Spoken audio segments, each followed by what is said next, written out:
Brian Kuczma was born March 15, 1975 to parents Rosemary and Peter.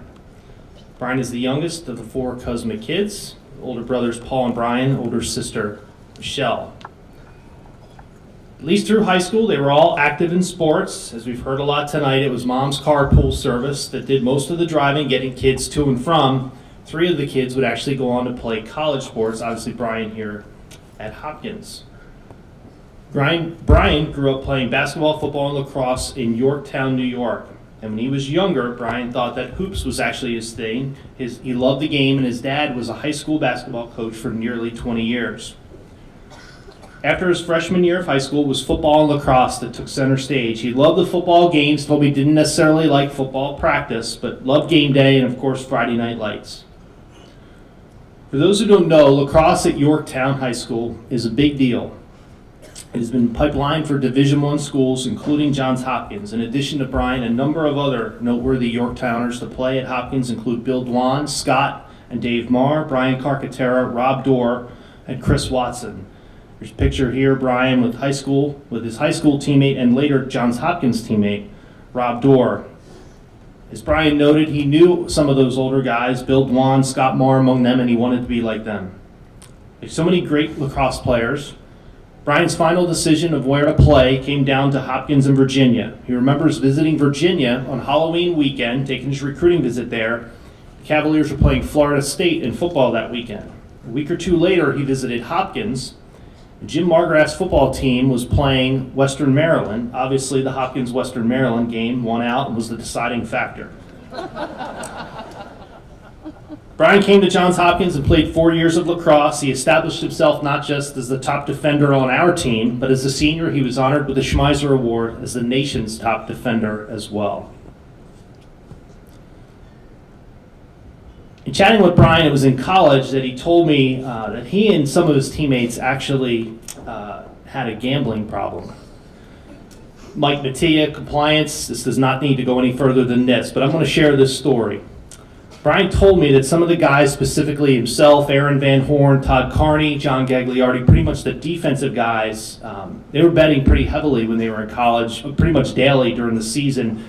What would happen is as they were heading out to practice, they would have a bet as to which one or how many of them were going to get thrown out of practice that day by defensive coordinator Dave Petramala at the time.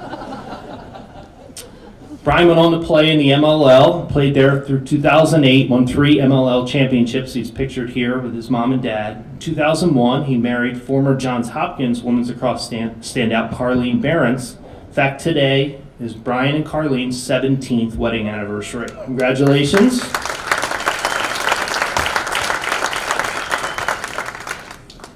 Brian is a high school biology teacher and the boys varsity lacrosse coach at the school. His wife is the girls varsity lacrosse coach. They live in Hopewell Junction, New York, not far from Yorktown, and have 2 children. Daughter Riley, who's 14, son Braden, who's 11. Both are lacrosse players themselves, and it was lacrosse that helped them take a 9,000-mile 30-day trip across the country for one of Braden's box lacrosse tournaments in California. They did a lot of sightseeing. This is a great trip. If you haven't been to Arizona, this is Devil's Arch in Sedona, Arizona. It's a great place.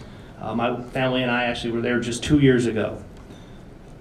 Kuczmas love to ski and snowboard. They own a place in Vermont, and every weekend during the winter is spent on the slopes. Ladies and gentlemen, I present to you for induction into the Johns Hopkins Athletic Hall of Fame, Brian Kuczma.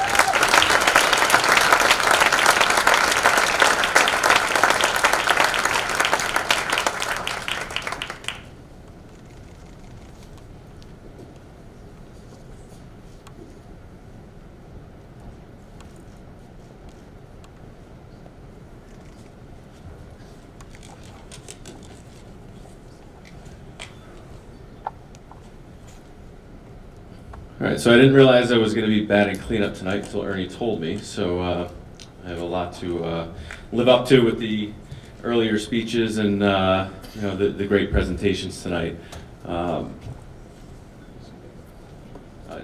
Jeremy, as far as PJs, we're working on a PJs at Homewood to hopefully we'll be able to get that back and running. The lacrosse team has already started talking about trying to get that going, maybe over closer to the stadium. Thank you, Ernie, for the introduction. Congratulations to all the inductees this year. I'm humbled, honored to be part of a class of such great athletes and coaches. Thank you to the Hall of Fame committee for considering me, and to the Blue Jays Unlimited for putting together this event. I'd like to thank all those who came tonight to share this induction with me, especially my teammates, coaches, my family, and of course my wife Carlene and kids, Braden and Riley. Growing up in Yorktown, as Ernie said, is definitely a different lifestyle. Lacrosse quickly became a way of life for me. It meant long hours with my brother Kevin, having catches in the yard, riding our bikes to the local school without helmets, which of course today is not seen as a good thing. But we did it, and we made it back home every single time, alive. Never realizing the path it would lead me down or the doors it would open, looking back, I'm very thankful to this game that brought me to Johns Hopkins.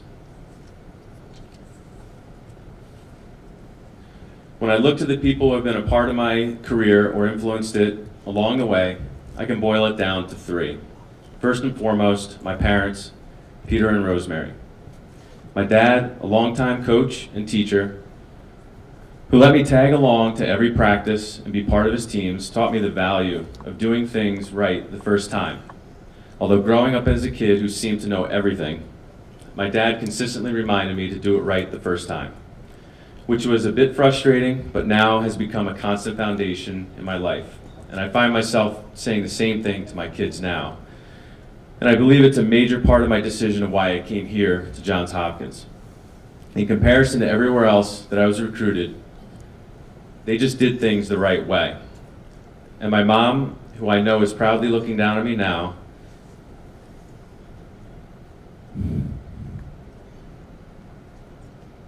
was my biggest cheerleader. Whether we won or lost, I played well or let up 4 goals to a Princeton attackman in my first career game. She made me realize that everything would be okay. Things will always get better. Plus, it always helped that there was a tray of chicken parm in my fridge in my dorm room after the game. The support my parents gave was immeasurable. Secondly, was Coach Petramala, someone who I've gotten to know first as my coach, then a mentor, and now a good friend. Although I was not recruited to Hopkins by him, I was fortunate enough to have him here for my final 3 years. The lessons I learned over the 3 years are always spilling into my daily life and the teams I've coached over the last 18 years. The attention to detail, the passion for the game, and the bottom line that hard work is the recipe for success. I still have posted in my high school classroom a quote that he put in our locker room that said, "Your work habits today will determine your future." Such a big lesson to be learned by young athletes.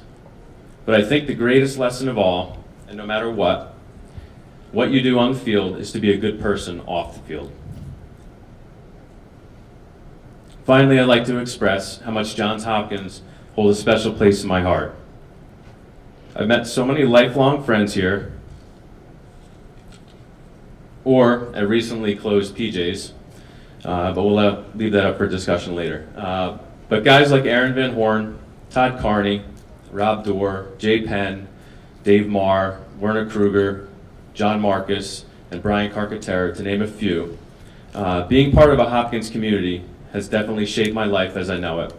I'm truly thankful to have met my wife, Carlene, of 17 years here, which, as Ernie said, is ironically, is our anniversary today. She's blessed me with 2 wonderful children and has been my biggest supporter in all the craziness and the coaching of this great game of lacrosse.